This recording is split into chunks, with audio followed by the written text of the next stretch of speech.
Hammaga salom do'stlar, qandaysizlar? Sog'liginglar yaxshimi, tuzukmisizlar?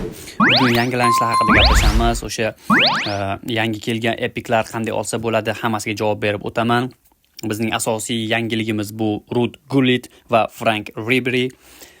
Ko'ryapsizlar, 1.90 bo'yli Ruud Gullit 26 yoshda Niderlandiya hujumchi bo'lgan, ana unda Milanda va deep lying forwardda o'ynaydi. Deep lying forward orqaga qaytib hujumga o'tib, umuman vaziyatlar yaratishda kreativ playmakerlarga yordam berib o'ynaydigan o'yinchi. 1.90 kallalab tashlaydi. Ko'ryapsizlar, mana finishing headinglar hozirdan 76-78 va ko'tariladi bular. Bu yoqda zarbalar, jumping, physical contact, to'pni birovga bermaydi, yelkama-yelkada yutib chiqadi va striker instinct. Ikkita striker instinct bilan bu Ruud Gullit juda ham kuchli bo'lib ketadi. Xo'sh, mana outside curl, fighting spirit hammasi bor. Juda ham kuchli. Va Frank Ribery bu qanaqa payt keldi bilmadim. Riberyning ham prime davri. Ochaverardim pulim bo'lganda. Ball control 85, dribbling 86, tight possession 83. Balance bu yoqda, acceleration, kicking powerlar ham zo'r. Va eng zo'ri bu bolalar shunaqa fint qiladi. Mana fantazistda, ko'ryapsan, fantaziya skilli bilan shunaqa fint qiladi, uxlatadi boru. Men ana 99 ga 100 bo'ladi-yu. Free bergan. O'shanda o'zi uxlatadi-da. Bu vobshe uxlatuvchi-da bu. Va Raul whole player skill style bilan kelgan. Bu ham driblinglari juda ham kuchli. EMFda tezliklari ham bor, mana balans, staminalari ham yaxshi joyda va off the ball adashmayotgan bo'lsam, aniq emas, bu to'psiz harakat qilish, mana offensive awarenessga, speedga, accelerationga va stamina. To'psiz harakat qilishi vobshe yuqori.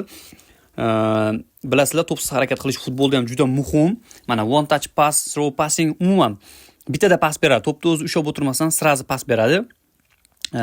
Skilllar ichidagi oxirgisini bitta ko'raveraylik-da. Track back degan skillda. Adashmasam yangi qo'shildi mana shu skill. Agar adashmayotgan bo'lsam, hozir ko'ramiz. Trackback skilli bu o'yinchiga orqasidan mana shu agressiya bilan yugurib kelish. Qayoqdasan trackback, qayoqdasan? Mana trackback enables the player to aggressively apply pressure to the opposite ball holder all the way from. Hop. Shundoq yugurayotgan bo'lsa, to'pni egallab turgan o'sha raqibga kuchli pressing bilan orqama-orqa yugurib yuradi trackback. Kuchli pressing qiladi va natijada raqib komanda o'sha o'yinchisi nazoratni yo'qotadi va to'pni berib qo'yadi. Yana bitta yangiligimiz bu Sign eFootball Points ga kelgan yangi o'yinchilar. Bu yoqda mana Matteo, Santiago Gimenez, Daniel Maldini, Christian Alsen va Dominik Szoboszlai. Szoboszlai bu yerda 100 bo'ladigan yagona o'yinchi. 100 qilsa bo'lsa kerak. Anig'ini bilmadim yana. Va bizning asosiy yangiligimiz bu. Mana bu epiklarni qanday olsa bo'ladi degan savolga sizlarga javob berib ketaman. Mana bu yoqda ko'ryapsizlar, 30 ta imkoniyat va bitta o'sha 8 ta epikdan bittasini o'zingiz xohlaganini tanlab olish imkoniyatini beradi. 8-anniversary. Anniversary degan o'zi bu yillik bayram, qanaqadir kun munosabati bilan, qanaqadir bir tadbir munosabati bilan, misol uchun biror narsani yaralish munosabati bilan, nimadir munosabat bilan beriladi. Va mana ko'ryapsizlar, 300 ta o'yinchidan 30 ta imkoniyat beradi. Shu 8 ta o'yinchini omadingiz kelsa tushira olasiz. 300 ta o'yinchining ichidan 30 ta imkoniyat beradi. Bittalab ochaverasiz, omadingiz kelsa tushadi, bo'lmasam yo'q. O'tgan safar adashmasam Van der Vaartni shu orqali olganman men. Tushib qolgan edi bitta va bitta tanlab olish imkoniyatiga kimni oluvdim ekan o'sha paytda. Kimnidir oluvdim, esimda yo'q. Van der Vaartni olganim esimda. Xo'p, va bu tomonda do'stlar, mana menga o'sha bitta imkoniyat berdi. Sizlarga ham bergan bo'lish kerak. Men to'plab ochmoqchiman. Sizlarga maslahat beraman to'plab turib ochishni. Bu tomonda mana 8 ta bu tanlab olish. Bittasini agar birortasini ham tushira olmasangiz, tushirgan bo'lsangiz ham, naryoqda misol uchun 30 tadan 5 ta tushirib olsangiz ham, bu yoqdan bittasini tanlab olish imkoniyatingiz baribir bor. Bu omadingizga bog'liq.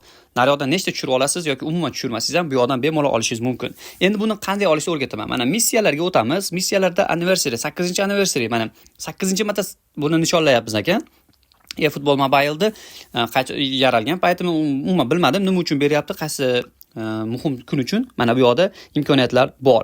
Mana bunga kiramiz. Bu yerda mana ko'rib turibsizlar, har 3 ta bitta missiyani bajarsangiz, sizga bitta ochish imkoniyatini beruvchi kartani taqdim etyapti tekinga. Mana 3 tada bitta, 6 tada bitta, 9 tada, 12 tada va 15 tada bitta. Ko'ryapsizlar? Shu yerdagi missiyalardan shunchasini bajarsanglar bitta beradi. Har 3 tada bitta beraveradi. Xo'p. Bu yoqda yana challenge. Bu AI bilan, ya'ni bot bilan o'ynasanglar, AI bilan 3 ta yutsanglar bitta beradi va 9 yutsanglar yana bitta berar ekan. Bu yoqda yana Winface bor. O'sha Winface'da o'ynab turib, o'sha PvP match bo'lish kerak bu. PvP match bitta onlayn tirik odam bilan o'ynab turib yutsanglar, ikkita yutsanglar bitta berar ekan. Ko'rib turibsizlar. Va mana bu yerda asosiy narsa shuki, 21 marta shu yerdagi missiyalarni bajarsanglar, 21 martasini bu yoqdan bitta tanlab olish imkoniyatinglar bor mana. Mana shuni tanlab olsanglar bo'ladi. Ko'rib turibsizlar. 21 martada. Meni tushundinglar, 21 marta missiya va bittasini tanlab olish imkoniyati bor.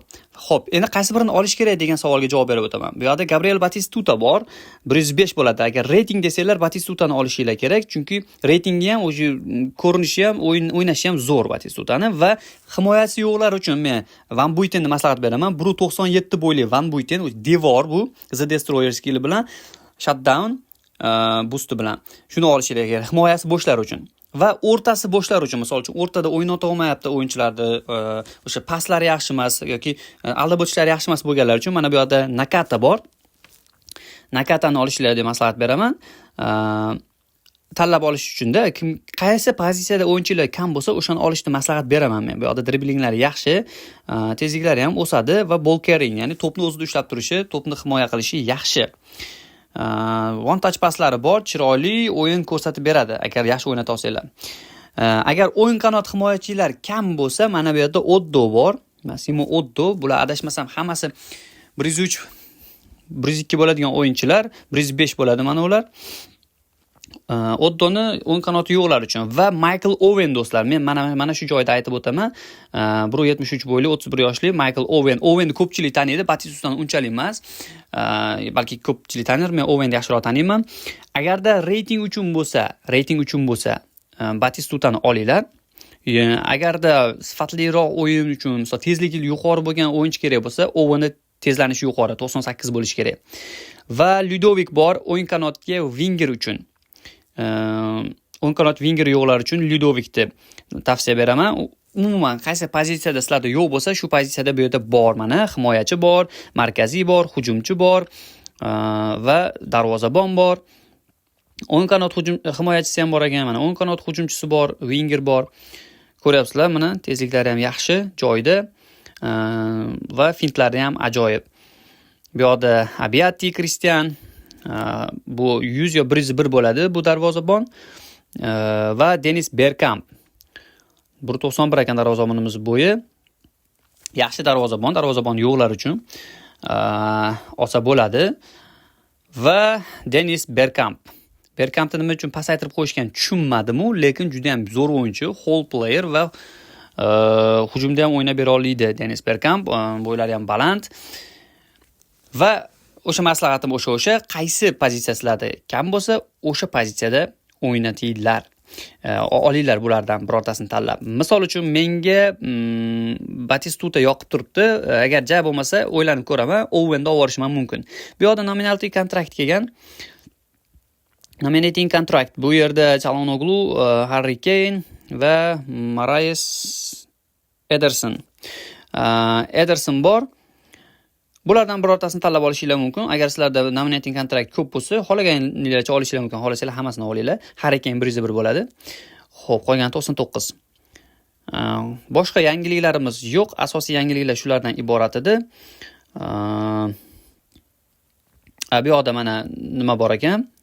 33 talik potov kelgan. 33 ta potov. Xohlagancha ochish mumkin. Free imkoniyatni olinglar. Vinicius Junior 102 bo'ladi, Edegord 101 bo'ladi, Araujolar 99 bo'ladi. Bu yoqda pastda mana John Stoneslar 101 bo'ladi. Xullas, John Stones, Ferran Torreslar 101 bo'ladi. Asosiy yangiliklar shulardan iborat edi. qanday olishlarni gapirib o'tdim. Agar tushunmagan bo'lsangiz videoni qayta ko'rib o'ringlar. Videoga like bosish esdan chiqmasin va mana bu pak uchun coins kerak bo'lsa, albatta eng arzon va ishonchli coins bu Peserboy coins. Telegramda menga murojaat qilsanglar, o'zim olib beraman. Hammaga rahmat, sog' bo'linglar, salomat bo'linglar. Like, obuna esdan chiqmasin.